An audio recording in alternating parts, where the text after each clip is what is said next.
Hi guys, welcome back to part 5 of looking back at the DCEU. This is the final part.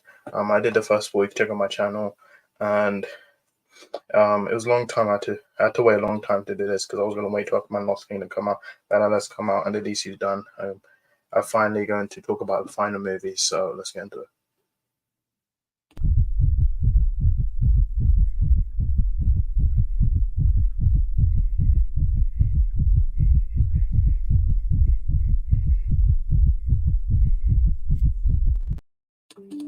Welcome back to the next episode looking back at the DCU. Today we're talking about the final movies. Before I do, don't forget to subscribe and click notification bell for his algorithm. So yeah, today we're going to talk about the final 3 movies. So let's get into it. So in 2023, we just had Shazam Through the Gods. Then after that, we had The Flash, which is a superhero film. It's based on a DC Comics character of the same name. It's the 13th installment in the DC Extended Universe. And in the film, Barry travels back in time to prevent his mother's death, which unintentionally results in his being stranded in an alternate past. It's directed by Annie Muschietti and it stars Ezra Miller, Sasha Calle, Michael Shannon, Maribel Verdú, Ron Livingston, Antuji Tron, Kiersey Clemens, Ben Affleck, and Michael Keaton. Now, this movie, development of the film began on The Flash in the late 1980s with multiple writers and directors attached to the project in 2014. The film was then redeveloped as part of the DC with Miller cast as the title character. Multiple directors were attached to the film over the following years, with Seth Grainsmith, Rick Famuyiwa, and the duo of Daly and Goldstein, all upon a project of creative differences. Muschietti and Hodson joined the film in July 2019, and pre-production began in 2020. The film is influenced by the comic books from Flashpoint, featuring other DC characters such as Sasha Calle, Supergirl, and both Ben Affleck's and Keaton's version of Batman. Principal photography took place from April to October 2021, and Warner Bros. Studio leaves then and on location around United Kingdom. I had 63% on Rotten Tomatoes, and 83% audience score, and it made 270 million at the box office, and making it one of the biggest box office bombs of all time, with a projection of $200 million loss for Warner Brothers. Most of that could be following the multiple delays by director changes, the COVID-19 pandemic, post-production setbacks, and controversy surrounding Ezra Miller. The film received mixed reviews from critics who praised its humor, acting sequences, and performances, but criticized the visual effects and third act. Now, I saw this 3 times in the cinema, and I actually enjoyed this movie. A lot of people hate this movie. I actually really enjoy it. I really think it was good. Some of the CGI is kind of not like, especially the Corona Ball things, but it didn't bother me when I first watched it.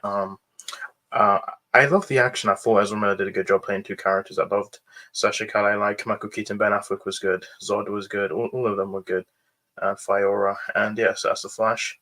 So after that, we had Blue Beetle. Now, Blue Beetle is a 2023 American superhero film based on a DC's comic character, Jaime Reyes. Blue Beetle is the 14th installment of DC Universe. In the film, recently graduate Jaime Reyes is bestowed with an armor that grants him superpowers after being accidentally chosen by an ancient alien relic known as the Scarab. It stars Zolo. This was directed by Andrew Manasoto, and it stars Zolo Maradona, Adriana Barraza, Raul Max Trujillo,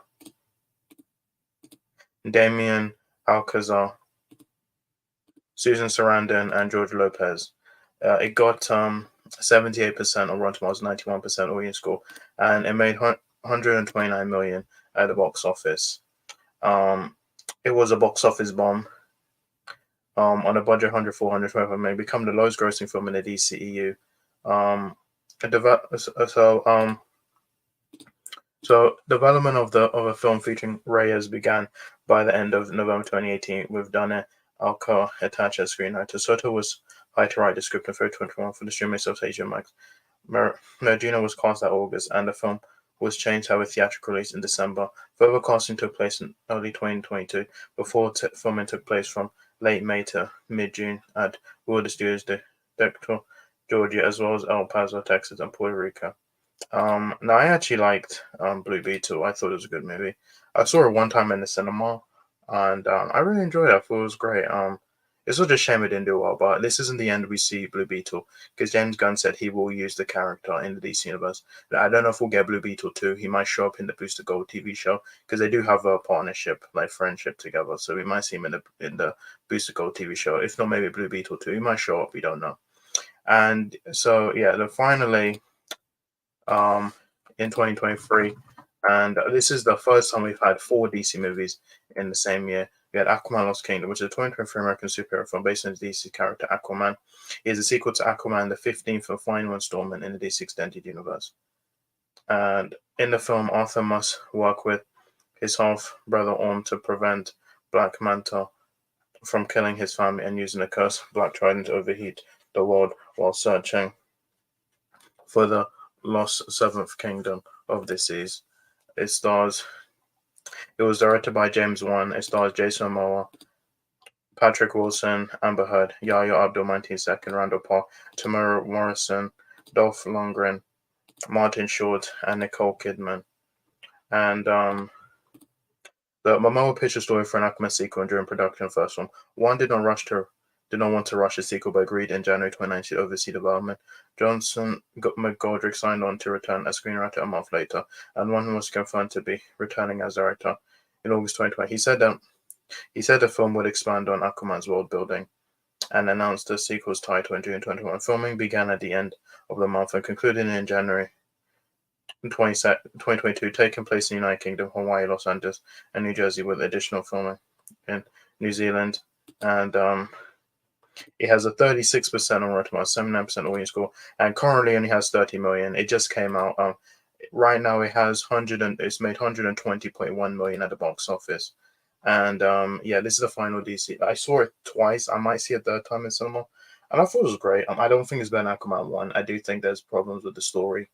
I think Black Manta was good. I thought the chemistry between Jason Momoa and Patrick Wilson was good. And Mira has a lot of screen time. Now, I know a lot of people saying she wasn't going to have a lot of screen time. But she has, I think, 20 minutes worth of screen time. And I thought the visuals were good. The music was good. The composer returns Rupert Gregson Williams. And I thought it was great. Now, is it a good ending to the DCU? No, I think it's an underwhelming finale to DCU. But yeah, okay, this wasn't intended to be the final movie of the DCU. This was just a movie James Wan wanted to do, and it turned out to be the last movie in the DCU. So yeah, that's pretty much what the DCU. Now, obviously, I talked in the last video that James Wan and Peter Safran are running DC, and we had a whole DC slate, which I talked about in the last part.